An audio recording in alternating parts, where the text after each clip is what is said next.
ব্যবসা সাধারণত তিন প্রকার। একটা হচ্ছে সার্ভিসমূলক ব্যবসা, অর্থাৎ পরিষেবামূলক, যেখানে রয়েছে ডক্টর, উকিল, অ্যাস্ট্রোলজার বা যে কোনো কনসালটেন্ট। দ্বিতীয় ব্যবসা হচ্ছে প্রোডাকশন ভিত্তিক, যেখানে কোনো সামগ্রী আপনি তৈরি করলেন, সেটা কারখানা বা ওয়ার্কশপ।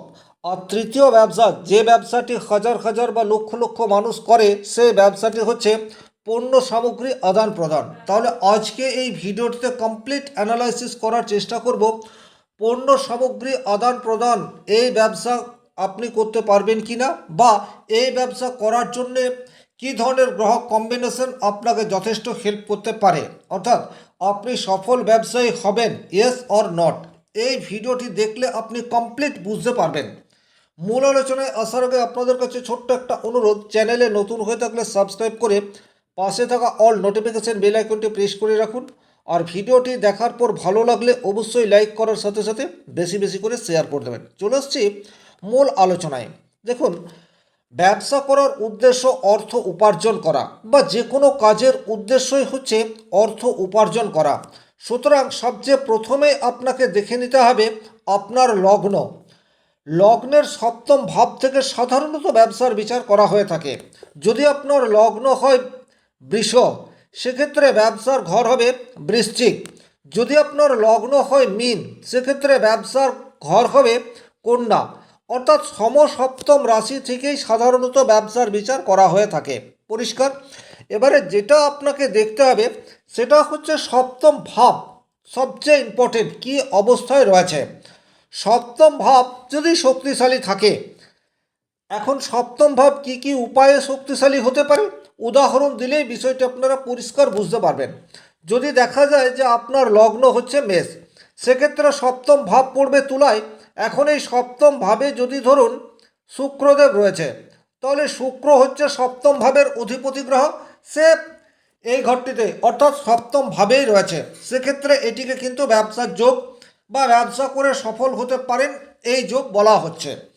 দ্বিতীয় কন্ডিশন কি রয়েছে, এই ঘরটিতে যে গ্রহ উচ্চস্থ হয়, তাহলে তুলা রাশির ঘরে উচ্চস্থ হবে শনিদেব, এবং শনিদেব দশমপতি এবং একাদশপতিও বটে মেষ রাশি সাপেক্ষে।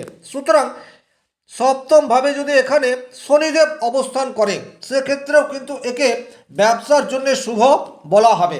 তাছাড়া এই ঘরটিতে যদি আপনার মঙ্গল অবস্থান করে, কারণ আপনার মেষ লগ্নের লগ্নপতি সে হচ্ছে মঙ্গল, সে যখন সপ্তমভাবে চলে যাবে, তখন কিন্তু ব্যবসা করার একটা সহজাত গুণাবলী আপনার মধ্যে থাকবে।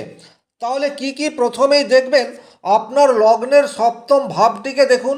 সপ্তম ভাবে যদি সপ্তম পতি অবস্থান করে, অথবা কোনো উচ্চস্থ গ্রহ অবস্থান করে, বা লগ্নপতি অবস্থান করে, তাহলে এটিকে কিন্তু ব্যবসার জন্য শুভ বলা হচ্ছে। তবে সবার যে এইরূপ ঘটনা ঘটবে সেই রূপ নাও হতে পারে। এখন আপনি ব্যবসা করবেন অর্থ উপার্জনের জন্য, তাহলে দ্বিতীয় পতি যদি আপনার সপ্তমভাবে অবস্থান করে, সেক্ষেত্রেও কিন্তু আপনি ব্যবসা করে সফল হবেন। দ্বিতীয় পতিকে এখানে যদি আমরা একটু ভালো করে বিষয়টি বোঝার চেষ্টা করি, ধরে নিন আপনার লগ্ন হচ্ছে সিংহ, তাহলে দ্বিতীয় পতি হচ্ছে গিয়ে বুধ। এই বুধ যদি আপনার সপ্তমভাবে অবস্থান করে, সেক্ষেত্রেও কিন্তু এটিকে আপনি শুভ ব্যবসায়ী যোগ হিসেবে দেখতে পারেন, বা ব্যবসা করে আপনার অর্থ উপার্জন ঠিকঠাক হবে, এই বিষয়টি ইন্ডিকেট পাওয়া যায়। এবারে সামগ্রিক সফলতা, অর্থাৎ আমরা জীবনে যা কিছু অর্জন করব, সেই অর্জিত বিষয়বস্তুর বিচার আমরা একাদশ ভাব থেকে করব। তাহলে খুব পরিষ্কার করে আমরা যদি বিষয়টি বলার চেষ্টা করি, যদি আপনার জন্মকুণ্ডলিতে সপ্তম ভাব, দ্বিতীয় ভাব এবং একাদশ ভাব এগুলি খুবই শক্তিশালী অবস্থায় থাকে, সেক্ষেত্রে কিন্তু ব্যবসা করে আপনি সফল হতে পারেন। তবে এখানে আরও একটা ভাবকে নিতেই হবে, সেই ভাবটি হচ্ছে 3 নম্বর ভাব। তাহলে 3 নম্বর ভাব হবে লগ্ন থেকে 3 নম্বর রাশি। যদি আপনার মেষ লগ্ন হয়, তাহলে 3 নম্বর ভাবের অধিপতি গ্রহ হবে বুধ, অর্থাৎ মিথুন রাশির ঘরটি। এইভাবে কিন্তু আপনাদেরকে দেখে নিতে হবে। শুভ ব্যবসায়ী যোগ হিসেবে শাস্ত্রে যেটা উল্লেখ রয়েছে 3, 7 এবং 11, 7 নম্বর ঘর ঘর হচ্ছে আদান প্রদানের ঘর। ব্যবসা করতে গেলে সবচেয়ে ইম্পর্টেন্ট ঘর হচ্ছে 7 নম্বর, এটা আপনারা অনেকেই জানেন। এবারে 3 নম্বর ঘরটির প্রয়োজন কেন? 3 নম্বর ঘর থেকে যোগাযোগ, কমিউনিকেশন, এই বিষয়টিকে দেখা হয়। আর আপনি যখন একজন সফল ব্যবসায়ী হতে চাইবেন তখন কিন্তু আপনার কমিউনিকেশন স্কিল এটা যথেষ্ট ডেভেলপ অবস্থায় থাকতে হবে। যোগাযোগ মাধ্যম যদি আপনার উইক থাকে সেক্ষেত্রে কিন্তু আপনি কাস্টমারের সাথে নিজেকে কানেক্ট করতে পারবেন না। এই জন্য 3 নম্বর ভাবটিকে দেখা হয়। আর একাদশ ভাবকে দেখা হয় সামগ্রিক সফলতার জন্য। আপনি জীবনে যা কিছু অর্জন করবেন সেই সমস্ত অর্জিত বস্তু একাদশ ভাব। তাহলে এখানে একাদশ ভাবটিকেও দেখতে হবে। তাহলে এক কথায় যদি বলি, আপনার তৃতীয় ভাব, সপ্তম ভাব এবং একাদশ ভাব এগুলি যদি শক্তিশালী থাকে তাহলে কিন্তু আপনার ব্যবসা করার মনোভাব বা মনোবৃত্তি এটা স্ট্রংলি থাকবে। কিন্তু এই 3, 7, 11 এই ভাবের সাথে যখন দ্বিতীয় ভাব যুক্ত হয়ে যাবে তখন কিন্তু আপনার অর্থ এই বিষয়টিও আসবে, কারণ দ্বিতীয় ভাব থেকে অর্থের বিচার করা হয়ে থাকে। তাহলে পারফেক্ট কম্বিনেশন কি? 2, 3, 7, 11 এই কম্বিনেশন হচ্ছে ব্যবসার জন্য সবচেয়ে শুভ।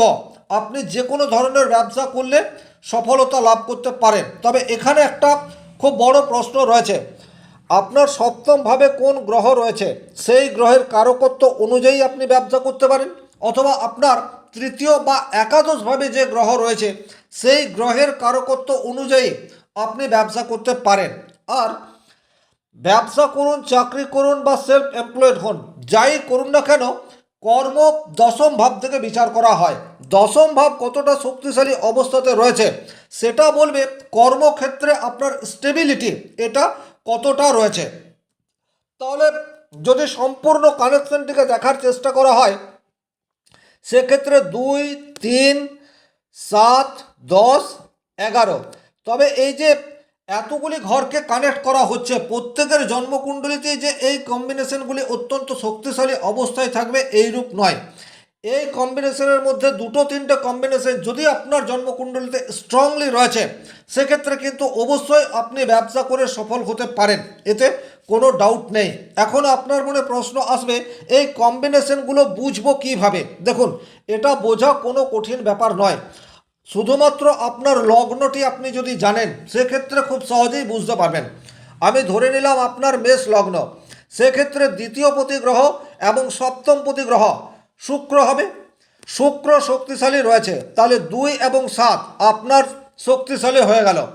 3 নম্বর রাশি হবে মিথুন রাশি। মিথুন রাশির অধিপতি গ্রহ হচ্ছে বুধ।